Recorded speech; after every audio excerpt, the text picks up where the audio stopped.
Thank you very much, Dr. Tangi Steen, Minister Rachel Stephen-Smith, Professor Gillian Triggs. Auntie Matilda, in your Welcome to Country, you remind us that there are, in a nation of 24 million stories, they all come into two types, either stories that have been on this land since the first sunrise, or stories that begin with immigration. And thank you so much for the way you've welcomed us today.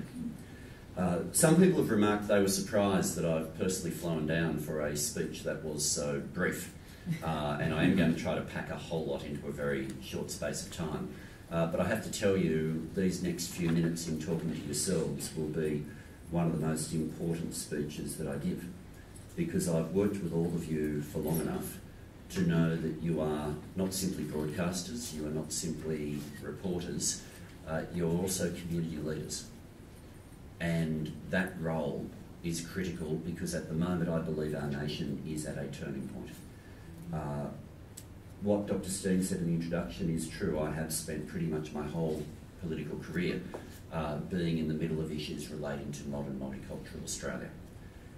And I have spent most of the time either speaking first or second to messages like we just heard from Minister Mitch Fifield, where both sides of politics get up and say something very similar, and I want Australia to get back to that point. But I will not pretend. And I will not pretend there is bipartisan approach to multicultural Australia when there is not. And at the moment we are at a turning point, and it has not been because there is a change of government, because we were not at this turning point in the first term of the current government. But in the second term of the government, we are at a turning point. And it is essentially going to the core of the definition, whereas with the multicultural statement, it does define multicultural Australia as the definition of the whole nation, and that's good. But since the election, since One Nation arrived back in the Parliament, there have been three markers that I just want you to think about before I say some more about them. Because these three things were never spoken about before One Nation was in the Parliament. Almost a year ago today, the Minister for Immigration stood up in the Parliament and answered to a question from us and referred to third-generation Australians, not as third-generation Australians, but as third-generation Lebanese. Then we had a revival of the debate as to whether the protections against racial hate speech should be weakened, even though we had previously been told that that debate had been settled. And then we had the changes to citizenship, which had not been flagged at the last election at all. Now, in case people think I'm being dramatic about the changes to citizenship, I'm simply going to read you two passages.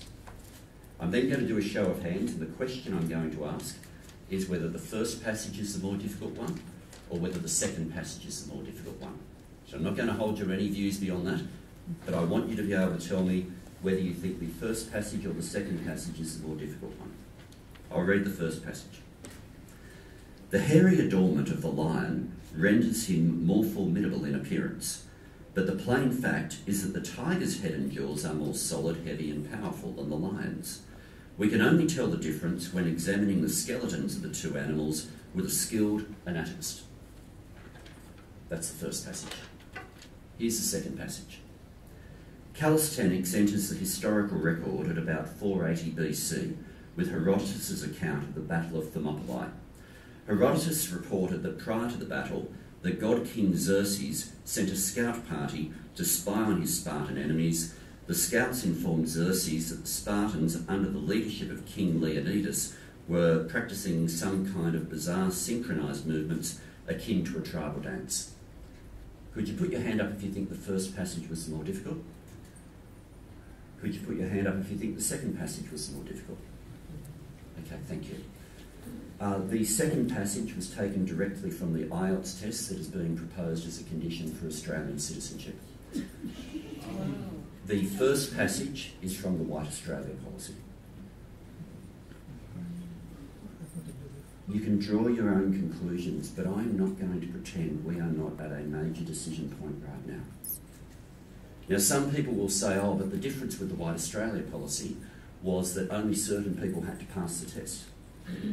The passage that I just read, the IELTS test, You will have to pass it if you come up to, until recently the government was saying the university level English. Now they've gone to something slightly lower, but it's still the same test. If you come from the Pacific Islands, you'll need that level of English. If you come from Asia, you'll need that level of English.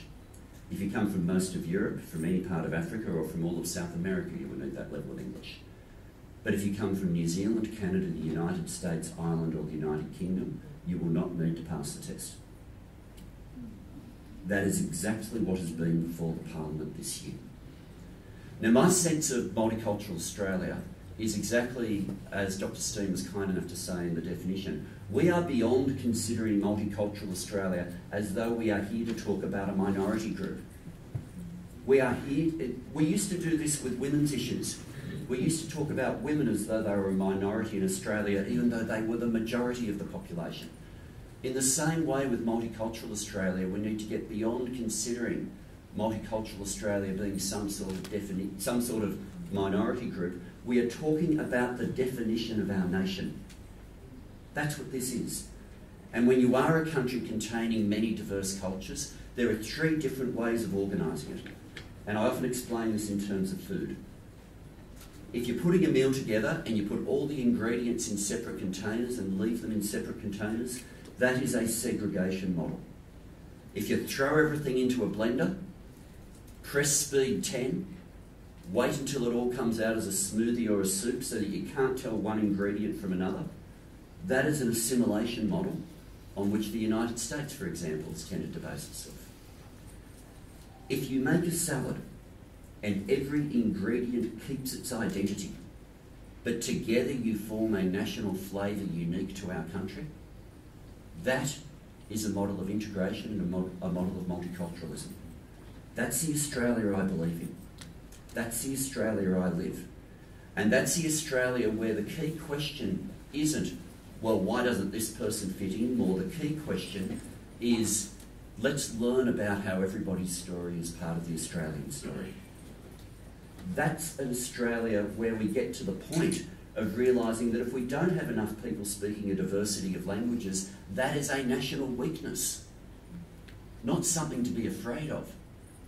Those of you who have the gift of other languages know that at its core there's no such thing as translation. There's not a matching word in English for every word in your own languages of your heritage. And by virtue of those languages living in here, the emotions, the ideas, the passions that reside within that language get to live and contribute to Australia too, and make us a stronger nation. But this entire concept, this foundation for the strength of who we are as a country, is under direct attack, and we must not pretend it isn't. I desperately hope that very soon both sides of politics are standing before you and delivering unbelievably boring but nice speeches that are in complete agreement with each other.